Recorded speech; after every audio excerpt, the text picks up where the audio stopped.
Uh-oh.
Okay, we'll start with this. The continued fallout, continued reactions to Keyshawn Davis's knockout win over Gustavo Lemos, common opponent, and Richardson Hitchens said, "Why would I need to get hyped up to get in the ring with Keyshawn when I did millions of rounds with Shakur, who is a better boxer than Keyshawn? Keyshawn can come here to 140 and see me and his weak-ass brother." It's nice that you sparred Shakur millions of times, but Shakur don't fight like Keyshawn. Keyshawn's a different fight. Different fighters. Shakur ain't got no power. He's just another pillow-fisted Mayweather clone.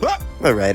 Shakur's a good fighter, but in any event, sparring Shakur is not going to prepare you for Keyshawn, because Keyshawn's going to fight you a different way. He's a different guy. I suppose that this could all be much ado about nothing, since Richardson Hitchens is about to fight Liam Barrow for his IBF title, and if he loses that fight, I think that this conversation will die. It'll go away with him. But if they were to fight, do I think that Richardson Hitchens can keep Keyshawn Davis at arm's length, at bay, for 36 minutes to cruise to a points win, since he's not a knockout merchant, not a knockout puncher? So it would likely go to the cards. That is, if Keyshawn Davis doesn't knock him out. I saw the stuff that Richardson Hitchens said after the fight, that Gustavo Lemos' weight might have bothered him, this and that. It didn't make a lot of sense. Why? It sounded like what Richardson Hitchens was trying to say is he fought a healthier Gustavo Lemos at a healthier weight than Keyshawn did,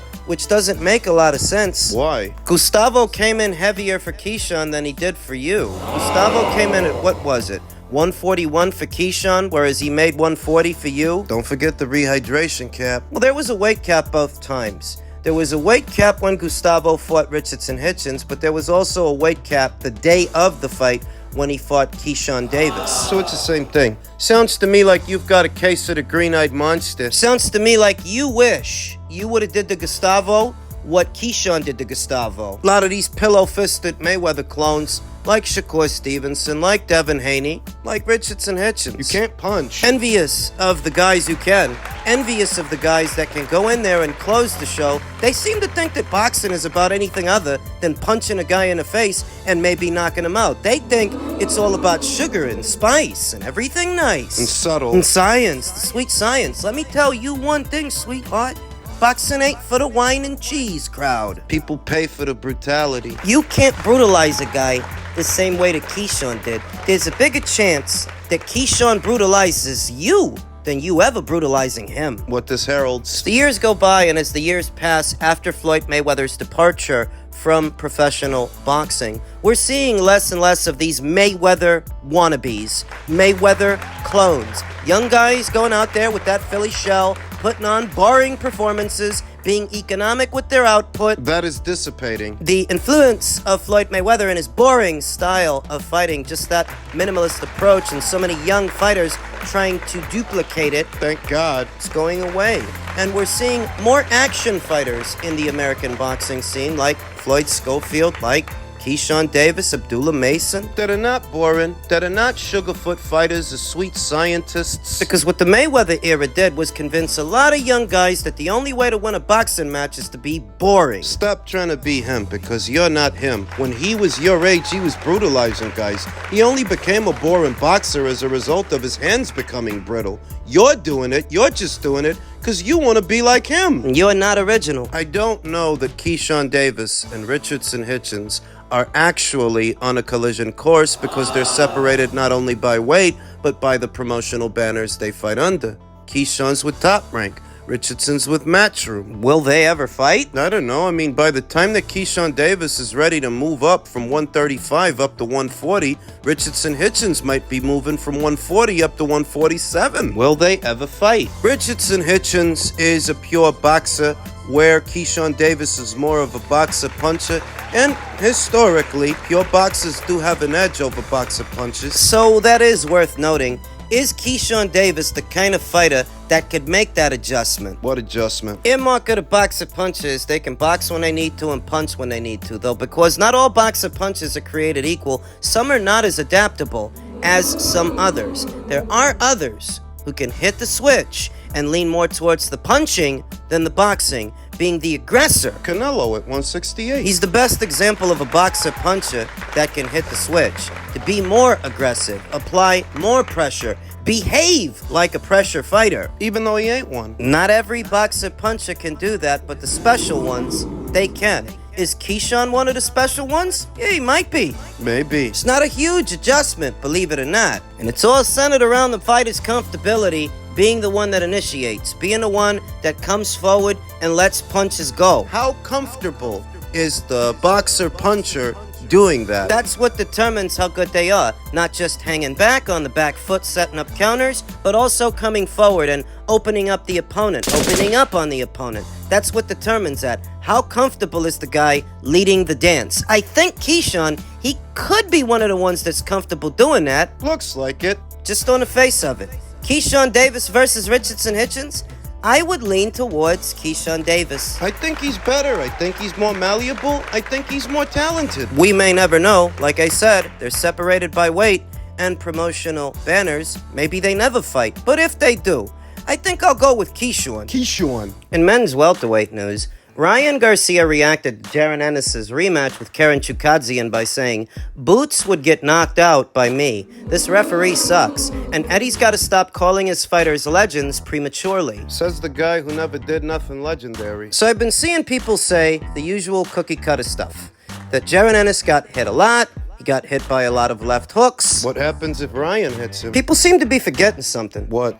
Ryan Garcia didn't knock out Devin Haney. I mean, people act like he did, but he didn't. The fight went to the cards and he won a split. Didn't win by knockout. Was against Devin, who's smaller than Ryan, certainly smaller than Boots. It's against Devin, who can't punch. Can't crack an egg. Another pillow-fisted Mayweather wannabe. You did knock him out, Ryan. For as many times as Ryan landed the left hook on Devin and knocked him down, that's as many times as Devin got up. You're not that big a puncher. You knocked him down, but you didn't knock him out. So if you land that flimsy, sissy-ass left hook of yours on Boots, what, you think you're gonna knock him out? You didn't knock out Devin, you moron. You crack baby? Idiot.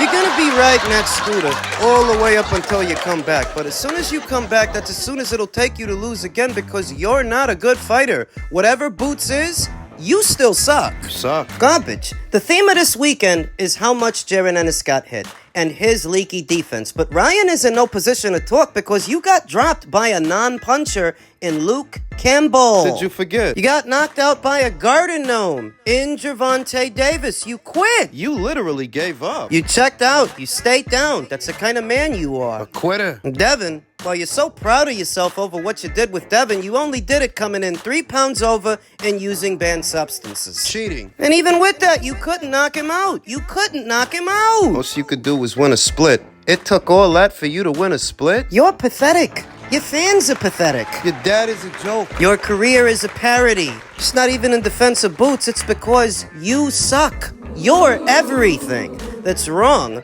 with American boxing. And boxing would be a lot better without you. Why don't you go to the WWE with your buddy Logan Paul? Pussy. I'm not the content creator that's gonna kiss your ass and talk you up for metrics. I'm not gonna sell my soul to the algorithm like so many others already have. You're terrible. Garbage. Ryan Garcia was tweeting away saying he would knock out Boots. If you had your choice between Ryan Garcia at 147 and having to continue to make that weight or going up to 154 to face off with Virgil Ortiz, what would your choice be? That's for me. Oh. Let's bring him on. Come on. talk. All he do is talk and tweet. You know what I'm saying? I'm here to make history, and I guarantee I'll put him out for sure.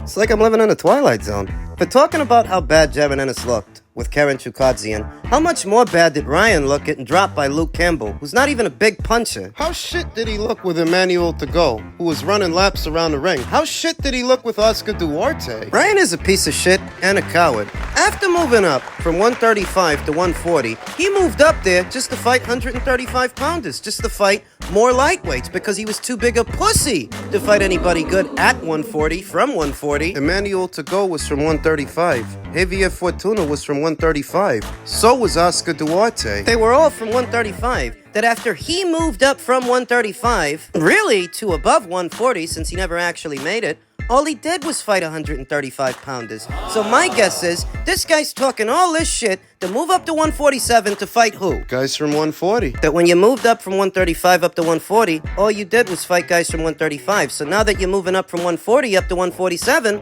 all you're gonna do is fight guys from 140, because you're a bitch. Pussy. You won't fight Jaron Ennis. Oh, you're a Ryan Garcia fan, are you? You're in the comments section, you don't like what I'm saying? Send that bitch this video. Tell him I said so. Show him where he can find me so I can say it to him, so I can say it again. You're just gonna sit online talking a bunch of shit because you're a coward. You're not gonna fight Jaron Ennis. You two guys box on the same platform. You both fight on the zone. There should be no issue making a fight between you and him. But I'll bet it don't happen. Your daddy's a bum, you're a crack baby, and your boss is a cokehead. Do something. What are you gonna do, Jono Sabo? Drink another frappuccino? Pendejo. You won't do nothing. You won't fight Boots. You're just gonna sit online talking shit like the pussy that you are.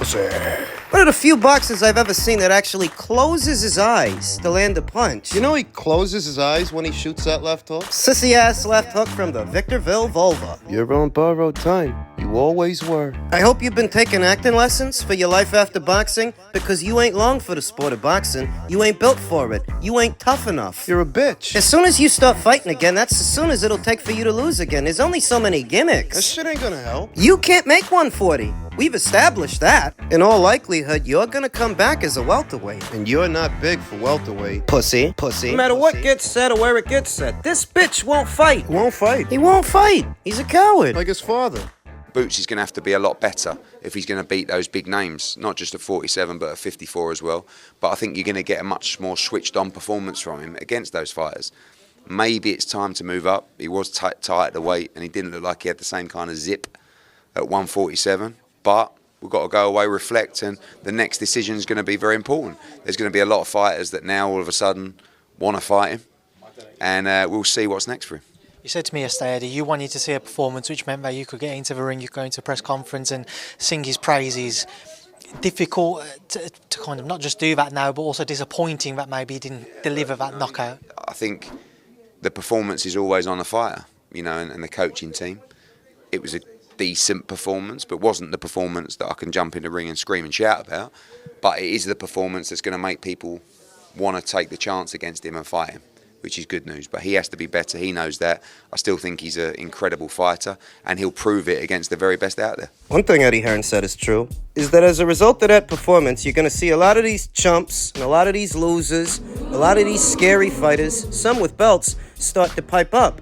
Because Boots looked human yesterday, they might be more receptive to fighting him now. We saw Resident Coward. Newly crowned WBO champion, because he's not behaving like a champion.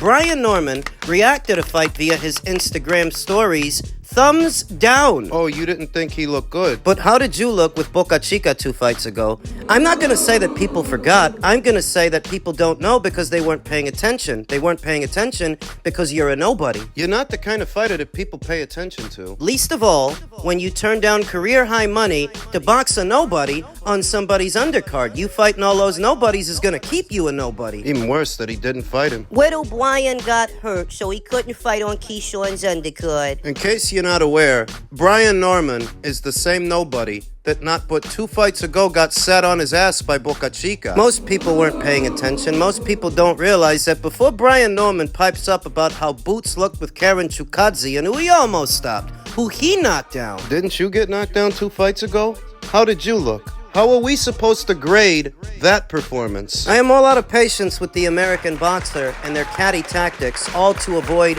fighting, because that's what it's all for. When Ryan pipes up on his social media, and when Bryan does the same thing. Two peas in a pod, two cowards who will do anything but fight. Chicken shit. You turned down career high money to go box on some kid's undercard, and you didn't even end up doing that. You're barking from behind the fence because that's the kind of quote-unquote fighter you are. Quote-unquote champion. What's the strategy, business guys? What's the plan? If Boots leaves the welterweight division right now, he's gonna take all the money and all the attention with him, because Turkey El Sheik is invested in him. He's not invested in you, and neither is Top Rank. That's why your first fight as a champion was going to be on somebody's undercard. What do you think, that Montes Stanionis is going to give you $2-3 million? Mario Barrios is going to give you $2 or $3 million? The money you were asking Boots for. Did any of them offer you that? What did Top Rank do to get you a unification match? Since you were not receptive to the money for Boots, what did Top Rank do for you? Did they send out offers to Mario Barrios, Montes Stanionis, Jared Ennis? Did they try to make them fights? No. Because they know you're not that good. They know you're not that guy. You're not that guy, pal. Trust me. You're not that guy. Okay. Let Ennis leave 147. Any hope and any chance of you making a seven-figure payday, that goes with him. You better find your balls before he does. Nobody's gonna break the piggy bank. Nobody's gonna pay through the nose for you. Not even your own promoter. He's the only guy that offered you anything semblant of a seven-figure purse. And if he leaves now, if he moves up, you ain't gonna make no money. That's the way a coward's mind works. Now, you may have some aversion to a content creator calling a professional boxer a coward, but what is this if not cowardly behavior? Barking from behind the fence after turning down the fight with the guy you're criticizing. Coward. If he's that bad, why didn't you fight him? All my 63 years on this planet, I never saw a fighter turn down a fight because of his taxes. Now I've heard it all. Well, you see, the way my 1099 is set up, My deductions. that has to be, by and large, the poorest display I've ever seen from an unbeaten fighter. A champion!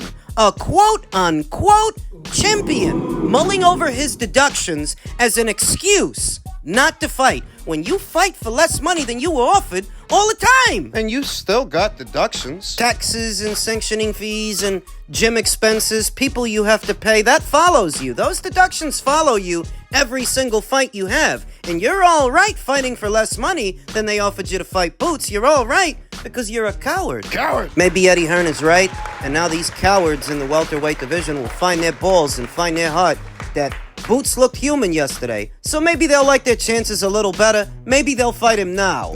Crying Bryan and the people at H&R Block. Tax season is coming. Maybe they'll fight Boots now, because what are their prospects at Top Rank? What exactly does Top Rank have going on at 147 anyway? It's a plan for this guy. And what plan do they have for themselves? What big fight are you gonna have at Top Rank? I ain't got no stomach for these shenanigans and this cattiness in the American boxing scene. Perhaps that's why American boxing is in decline, because of these American cowards. Coward!